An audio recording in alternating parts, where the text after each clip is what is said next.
Magical milk well. एक गांव में चंद्रा नाम का एक दूध बेचने वाला रहता था। उसके पास एक गाय था। रोज सुबह गाय को चारा देकर दूध निकालता था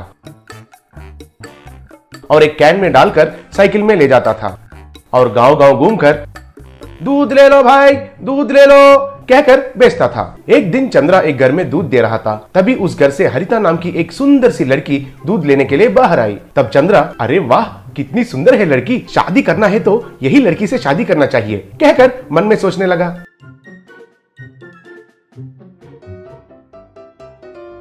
तभी हरिता के दोनों भाई बाहर आए। उसमें से एक, क्यों बे इतनी हिम्मत तुमको, हमारी बहन को ऐसे घूर कर देखते ही जा रहे हो कहकर चंद्रा की अच्छा सा धुलाई किया। अबे ओए, यही आखिरी बार कह रहा हूँ, अगर फिर से मेरी बहन की तरफ देखा तो आंखें निकाल दूंगा। मालिक मुझे माफ कर दीजिए, आपकी बहन है सोचकर मैं उनको नहीं देख रहा था। मुझे सच में आपकी बहन का खूबसूरती को देखकर घस खाकर गिर गया था। आपकी बहन मुझे बहुत अच्छी लगी, शादी भी करना चाहता हूँ। क्यों बे, अभी भैंस को मारा जैसे मारा, फिर भी समझ में नहीं आता है तुमको? मालूम नहीं मालिक, आपकी बहन से ही शादी करना चाहता हूँ। आपके बहन से शादी करने वाले कैसे होना चाहिए बताइए? उसको शादी करने वाला करोड़पति होना चाहिए, संपत्ति स्थिति सब कुछ अच्छा होना चाहिए। मालिक अगर मेरे पास ये सब कुछ है तो आपकी बहन का शादी मुझसे कराओगे क्या? दूध बेचने वाला तुम्हारे पास इतना पैसा कहाँ से आएंगे? मालूम नहीं जीजाजी, लेकिन मैं बनूंगा कहकर वहां से चला गया। चंद्रा घर लौट रहा था तो रास्ते में उनको एक अजीब सा आवाज सुनाई दिया। चंद्रा इधर उधर देखा तो वहां उसको एक कुआं दिखाई दिया। उस कुएं के पास जाकर झुककर देखा तो अंदर एक बूढ़ी औरत उसमें गिरी हुई थी। बचाओ बचाओ कहकर चिल्ला रही थी। उसी वक्त चंद्रा कुएं के अंदर कूदा और उस दादी को बाहर निकाला। उस दादी के पूरा बदन मिट्टी से भरा हुआ था। तब चंद्रा उस दादी से, ये क्या दादी, इतनी गहरी कुएं में आप कैसे गिर गए और आप यहाँ तक कैसे आए? प्यास प्यास कहकर पूछी। तुरंत चंद्रा उसके पास दूध जो है वो ग्लास में डालकर दादी को पिलाया। तब दादी ने आधा ग्लास दूध को पिया और बाकी आधा दूध कुएं में फेंक दिया। अरे दादी, ये क्या किया है आपने? दूध नहीं चाहिए तो मुझे दे सकती हो ना, उस कुएं में क्यों फेंक दिया? अरे पागल, मेरी मदद करने के लिए ये तुम्हारे लिए एहसान है कहकर वहां से चली गई। क्या हुआ दादी, पागल हो गई क्या? आधा दूध कुएं में डालकर तुम्हारे लिए एहसान है कहकर चली गई। कहकर ग्लास लेने के लिए कुएं में देखा, बस वो कुआं एक दूध की कुआं जैसा बदल गया। तब चंद्रा हैरान हो गया और अरे ये क्या है, ये तो माया जैसा है, दूध का कुआं जैसा दिख रहा है या फिर कुछ मिट्टी मिलने की वजह से मुझे ऐसा दिख रहा है। सोचकर उस कुएं से दूध को निकालकर ग्लास में डालकर पिया।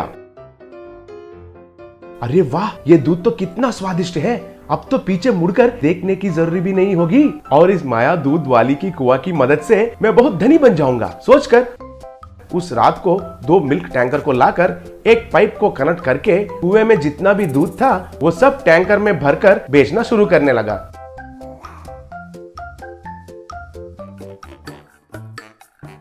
बाद में चंद्रा कम समय में बहुत धनी हो गया और बहुत नाम भी कमा लिया और आराम की जिंदगी जीने लगा। उसके बारे में हर गांव में सब लोग चर्चे करने लगे। हरिता के दोनों भाई चंद्रा के महानता के बारे में जानकर तुरंत उनकी बहन हरिता को चंद्रा को देकर शादी किए। गरीब का ट्रेन जर्नी। एक रेलवे स्टेशन में जब ट्रेन जा रही थी तो सूटकेस पकड़कर एक मोटा आदमी जल्दबाजी में ट्रेन में चढ़ा। वो फिर सीट पर बैठकर चैन की सांस ले रहा था। वो दिखने में तो अमीर लग रहा था। थोड़ी सांस लेने के बाद वो इधर उधर देखकर, ये क्या, ये जनरल कंपार्टमेंट है कहकर चिढ़ते हुए अपना मुंह बनाया। उसके सामने बैठा एक लड़का, अरे ये क्या, बिना देखे कैसे चढ़ गए सर? सब मेरी किस्मत है, फर्स्ट क्लास में चढ़ने वाला मैं, ट्रेन निकलने वाली थी इसलिए जल्दबाजी में इसमें चढ़ गया। जाने दीजिए, अब 1 घंटे में कोई ना कोई स्टेशन आ ही जाएगा, तब उतर कर आपके कंपार्टमेंट में चले जाना। मैं 1 घंटा इस कीचड़ में रहना होगा, मुझसे नहीं होगा। यूं चिढ़ने लगा वो लड़का हंसते हुए। सब भोगी में कनेक्टिविटी नहीं है सर, ये सेपरेट है। इतने में फटे हुए कपड़े पहनकर एक आदमी इस कंपार्टमेंट के शुरू से सबको एक पैम्पलेट देते हुए आ रहा था। फिर वो इनके पास आकर हाथ जोड़कर पैम्पलेट देकर चले गया। वो मोटा आदमी चिढ़ते हुए उस गंदे कागज को मोड़कर नीचे फेंक दिया। ये क्या है जी? ये नालायक कोई जगह छोड़ ही नहीं रहे हैं, हर जगह भीख मांग रहे हैं। हालत कभी कभार मांगने पर मजबूर कर देते हैं, हर इंसान की स्थिति अलग होती है। कहकर उसके हाथ में वो पैम्पलेट देखने लगा। इतने में दूसरी तरफ से वो गरीब आदमी पैम्पलेट फिर से लेते हुए उनके दिए कुछ पैसे लेकर लोगों का शुक्रिया नमस्कार करते हुए आ रहा था। आखिर इनके पास भी आया। पैम्पलेट पढ़कर लड़का जेब से पैसे निकालकर गिनते हुए अपने पास रखे 250 रुपए में से 50 निकालकर उसे दे दिया। वो देखकर उस मोटे आदमी को बहुत गुस्सा आया। क्यों जे, तुम जैसे पढ़े लिखे लोग भी ऐसे बेगर्स को एनकरेज करते हो? पहली बात तो उनके पास टिकट तक नहीं है और इन्हें रेल में आने देना ही गलत बात है। आने के बाद दूर से ही चलते हुए गाड़ी से इन्हें बाहर फेंक देना चाहिए। जब तक हाथ पैर नहीं टूटे इन रास्कल्स को अकल नहीं आएगी।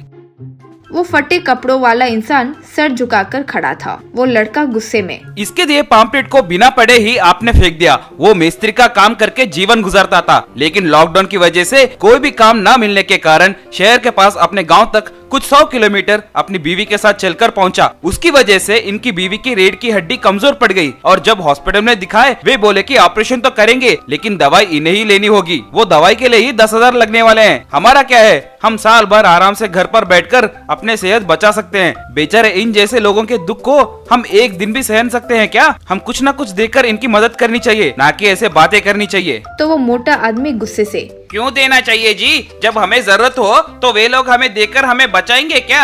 आप बिल्कुल बोले हो, ये सब फ्रॉड गैंग है जी, आप समझ ही नहीं रहे हो। यूं कह रहा था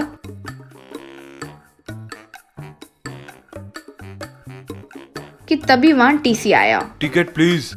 वो लड़का अपना टिकट दिखाया। फिर वो मोटा आदमी अपने जेब में हाथ डालते हुए, टीसी जी, ये बेगिंग नाम की चीज आप जैसे होशियार लोग कब बैन करोगे? कहकर जेब में पर्स ना होने के कारण दूसरे जेब में हाथ डालकर ढूंढने लगा। उस जेब में भी नहीं दिखने के कारण वो चौंक कर खड़ा हुआ और पैंट की जेब, शर्ट की जेब सब ढूंढने लगा। फिर वो भोली सी शक्ल लगाकर, सर, चलती हुई ट्रेन में जल्दबाजी में बैठने के कारण वैलेट प्लेटफॉर्म पर गिर गया होगा सर। मेरा फर्स्ट क्लास टिकट है सर।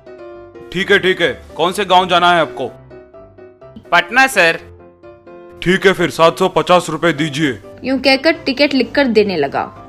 रोते हुए शक्ल बनाकर, पर्स नहीं है, अभी अभी तो कहा था ना जी। ऐसे मैंने बहुत देखे हैं, पहले पैसे निकालो। वो बात ही नहीं कर पाया और इधर उधर देखने लगा। ठीक है, आने वाले स्टेशन पर पुलिस वाले तुम्हें ले जाएंगे, 6 महीने जेल की सजा भी मिलेगी। सर, मेरे पर्स में पैन कार्ड भी है, वो भी गया। पर्स के साथ साथ फोन भी गया। टीसी सर, ऐसे यूं बिना टिकट के ट्रेन में चढ़ने वालों को ही दूर तक ले जाकर बाहर फेंक देना चाहिए। अभी अभी इन्होंने ही कहा था ना, आप ये काम करोगे तो मैं आपकी मदद करूंगा। बाप रे, मुझे छोड़ दो, मुझे तो लग रहा है मार ही डालोगे। यूं चिल्ला रहा था। वो पैम्पलेट पकड़कर वहीं खड़ा वो गरीब, सर, बेचारे को जाने दीजिए, कहकर जेब से पैसे निकालकर गिनकर कहा, सर, मेरे पास 875 रुपए हैं सर, वो 750 रुपए मैं देता हूँ। 6 महीने जेल में रहा तो इसका परिवार बहुत दुखी हो जाएगा सर। पैसे ना हो तो वो दर्द का मुझे बहुत अंदाजा है सर। टीसी उससे पैसे लेकर उसके लिए टिकट लिखकर दे दिया। रोना रोककर आश्चर्य से देख रहा उस मोटे आदमी को वो गरीब टिकट देते हुए, ये लो भाई, आराम से पटना तक जाइए। तब वो लड़का बोगी में मौजूद प्रयाणिकों से, वैसे अब सच में भिखारी कौन निकला? सब उस मोटे आदमी की ओर दिखाते हुए, वही भिखारी है। सारी औरतें मुंह को अपने साड़ी से छिपाकर हंसने लगे। वो रिच बेगर बिना सर उठाए ऐसे ही खड़ा रह गया था। Magical bamboo car. सौरभ और हिमांशु कहकर 2 भाई रहते थे। बड़ा भाई सौरभ बहुत अच्छा आदमी था। घर पर आए हुए मेहमानों के साथ अच्छा सा पेश आता था और विनम्रता से बात भी करता था। लेकिन हिमांशु ऐसा नहीं था। उनके घर पर आने वालों को थोड़ा सा भी मर्यादा नहीं करता था। एक दिन उनके पिताजी हिमांशु से, बेटा, बड़े लोगों को तुम क्यों इज्जत नहीं देते हो? कल हमारे घर पर आए मेहमानों के साथ थोड़ा बहुत अच्छे से पेश आके बात किया तो क्या होगा तुम्हारा? हाँ, पिताजी, घर पर आने वाले सबको मैं इज्जत नहीं देता हूँ। ऐसे फालतू में पैसे पूछने वालों के साथ मैं अपना टाइम वेस्ट नहीं करता हूँ, कहकर उधर से जाने वाला ही था। इतने में पिताजी, बेटा वे लोग पैसे मांगने नहीं आए थे, हमारे बैम्बू का खेत जो है ना उसमें बैम्बूस खरीदने के लिए आए थे। पिताजी, आपको वे लोग जरूरी हो सकते हैं, लेकिन मुझे तो स्पोर्ट्स कार बहुत पसंद है। स्पोर्ट्स कार खरीदकर कार रेस में हिस्सा लेकर रेस जीतना ही मेरा आशा है। Sports car? इतना पैसा हमारे पास कहाँ है? आपके बस की बात की नहीं है, इसलिए मैं अपना रास्ता खुद ढूंढ रहा हूँ, कहकर उधर से चला गया। थोड़े दिन के बाद हिमांशु का पिताजी का देहांत हो गया था और सौरभ हिमांशु के पास आके, सुनो भाई, पिताजी गुजरने के बाद पूरा संपत्ति हमको आ गया है। पिताजी को 2 एकड़ का खेत है, एक खेत बैम्बू का है और दूसरा, कहकर कुछ बोलने वाला ही था तभी हिमांशु, मुझे उस बैम्बू का खेत का कोई जरूरी नहीं है भैया, मेरे हिस्से का संपत्ति मुझे दे दो, मैं उसे बेचकर उन पैसों से एक स्पोर्ट्स कार खरीदूंगा, उससे रेसिंग करना ही मेरा बचपन का सपना है। तुम्हारी मर्जी, मुझे मालूम है कि तुमको बचपन से स्पोर्ट्स कार खरीदना तुम्हारा सपना है, जाओ खरीद लो, कहकर उसका हिस्से का संपत्ति का कागजात उसे दे दिया। फिर हिमांशु अपना हिस्से का संपत्ति बेचकर एक रेसिंग कार को खरीद लिया। अगले दिन हिमांशु अपना कार को लेकर एक रेस में हिस्सा लिया। फिर रेस शुरू हुआ और रेस में हिमांशु सबसे आगे निकल गया।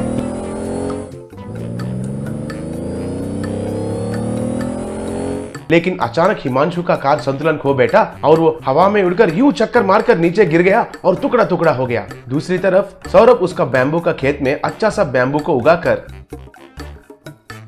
फिर उनको एक ट्रैक्टर में डालकर उनको शहर ले जाकर अच्छे दाम पर बेचकर पैसे बनाने लगा। कुछ दिनों के बाद हिमांशु को अब क्या करना है कुछ समझ में नहीं आ रहा था और सौरभ के पास आया और जो कुछ हुआ सबको उसे बताया। अरे इतना सब कुछ हो गया है, अब हम क्या करेंगे? वही तो भाई, अब क्या करेंगे कुछ मालूम नहीं चल रहा है, कहकर दोनों खेत में बैठकर सोच रहे थे।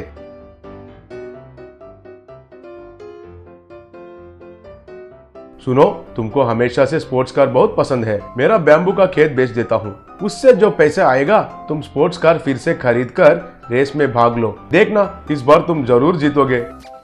भाई, मेरा सपना पूरा करने के लिए आपका खेत बेचना ठीक नहीं है, सोचते हैं और कुछ उपाय के लिए, कहकर दोनों सोचने लगे।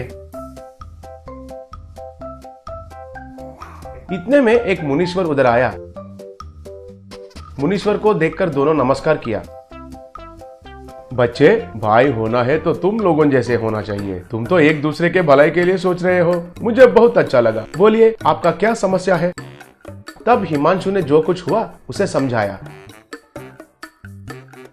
तुम तो खुद के पास सोना लगाकर इधर उधर ढूंढ रहे हो भाई, तुम लोगों के पिताजी का आशीष सब इस बैम्बू का खेत में ही है। मेरा बात सुनो और इस बैम्बू से एक स्पोर्ट्स कार तैयार करो, तुम लोगों को सब अच्छा हो जाएगा।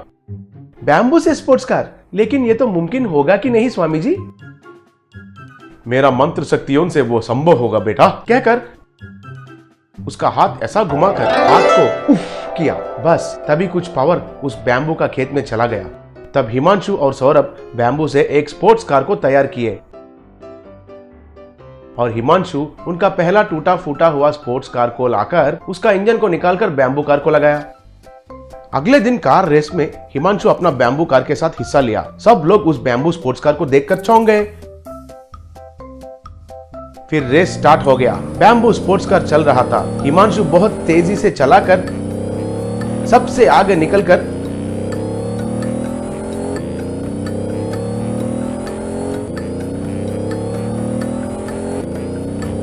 उस रेस को जीत गया। वैसे ही दोनों भाई एक दूसरों की सहायता करके उस रेस में जीत गए। उसके बाद जो भी काम हो दोनों साथ मिलकर ही करने लगे थे।